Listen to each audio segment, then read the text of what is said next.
All right, UFC Mexico just wrapped up, and we're going to be giving you our main card recap on what had happened, starting with the main event, Erceg versus Moreno. And this went exactly how I thought it was going to go down. Moreno was pretty much outstriking him the whole 5 rounds. And although on the stats, it does say that Erceg outlanded him in every single round except for the 5th.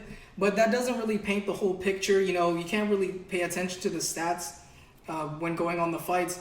I think in the Chito Vera Rob Font fight, Rob Font outlanded Chito Vera. But if you take a look at the damage, it really doesn't paint the whole story there.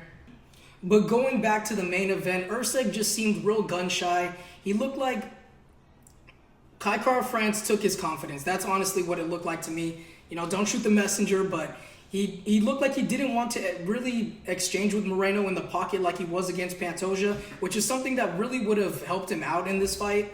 You know, with the elbows, with the straight down the middle, really just wanting to get gritty like he did in the Pantoja fight. And it honestly feels bad, man. I thought Steve Erceg was going to be the one to come and save the flyweight division, but unfortunately, he's only 2 years in his career, so it's not like he got thrown in the deep end. You know, maybe give him a step down in competition. If you look at the flyweight rankings, let's see what we have here.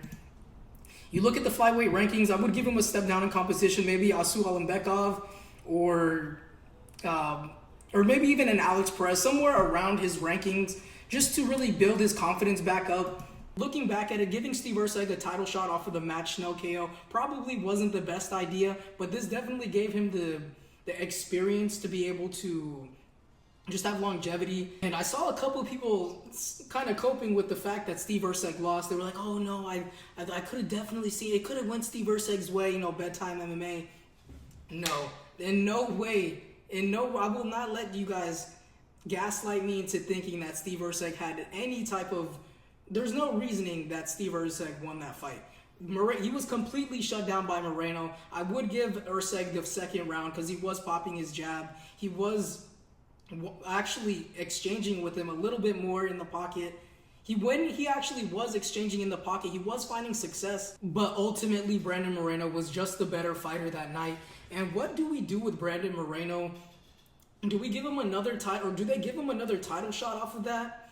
I know this would be the trilogy. I think Brandon Moreno and Pantoja, he's 2-0 against Pantoja, so I would want to see him maybe fight Brandon Royval. They are 1-1, so that would be a nice number 1 contender fight. Moving on to the co-main event, Manuel Torres versus Drew Dober. And this feels bad, man. Seeing Drew Dober get confused on where he was, like thinking the fight was still going on, it just feels really bad. I really don't know what would be next for Drew Dober. I mean, maybe give him an opponent of color. You know, he does better. You know, the statistics don't lie, but Manuel Torres, man, he's just a marauder. He's a live by the sword, die by the sword type of guy. Although he did get knocked out by Ignacio Bahamondes, his style, always going forward, it's just good for the lightweight division. Lightweight is looking real stacked right now. Manuel Torres, you got Ignacio Bahamondes. All these Spanish speakers, Ilia Taporia, Joel Alvarez. Spanish MMA has never been better than it has been now, especially in the lightweight division. As for Manuel Torres, I'd like to see him get a step up in competition this time. I know he was just knocked out by Ignacio Bahamondes, but maybe a Grant Dawson would be a good matchup. See where his grappling is at. Grant Dawson is a really good test to see where you are going to be within the lightweight division. Moving on to Edgar Chairez versus CJ Vergara. Man, this was a barn burner straight from the first minute. CJ Vergara was actually, it looked like he was about to actually survive. Edgar Chairez was showboating a little bit. He rocked him on the feet and then he chased the submission and ultimately got it within the first 2 minutes and 30 seconds. It's a really solid performance overall. He had a bit of a sad after post-fight interview, basically saying that his grandpa sold his truck for his surgery, and now he is watching from front row in heaven. You know, very sad for Edgar Chairez. He was a bit emotional after giving the speech, and just a really solid overall performance from him. And man, they got to start paying these UFC fighters a little bit more. That just sucks to hear. Moving on down, we have Raul Rosas Jr. versus Vince Morales. And listen, I know Raul Rosas Jr. said that he wants a ranked opponent in his next fight, but I just don't think that he's ready yet. I think that he was caught in two very close submissions by Vince Morales, and the top 15 in bantamweight. Bantamweight is just so stacked. There's nothing against Raul Rosas Jr. It's just that I think bantamweight is so stacked. I would probably give him one or two more fights before throwing him in the rankings. You don't want to have another, Steve Erceg.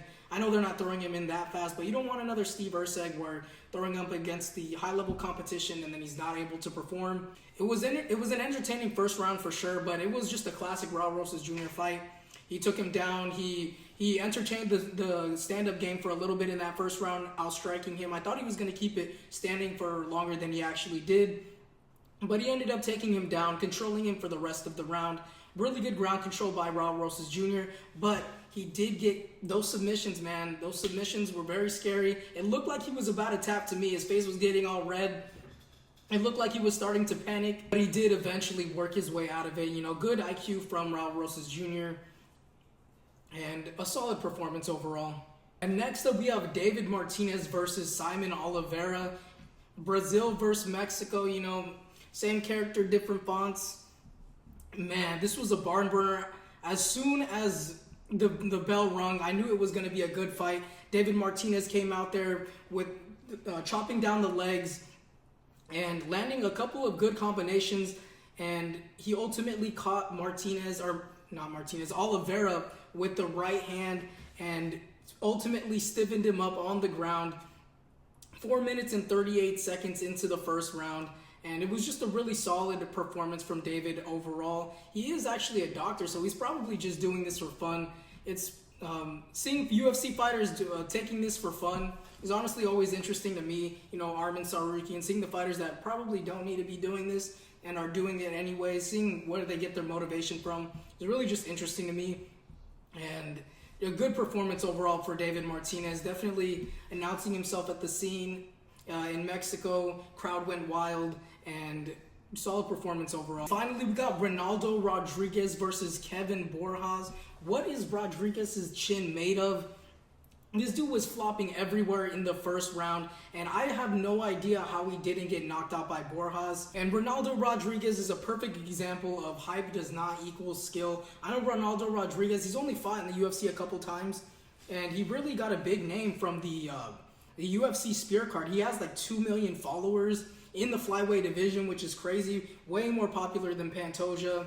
I think he's up there with like Moreno in followers, but man, this guy was just not setting anything up. He was getting clipped left and right. Borjas is just really that guy. He's a fantastic striker, and I would like to see him get a step up in competition. Maybe a ranked opponent for sure. Let me look at the flyweight rankings and see who I would maybe give him, like a Kaya Sakura or a Joshua Van. He's definitely technical, and he's up there. I think he can compete with the best of them.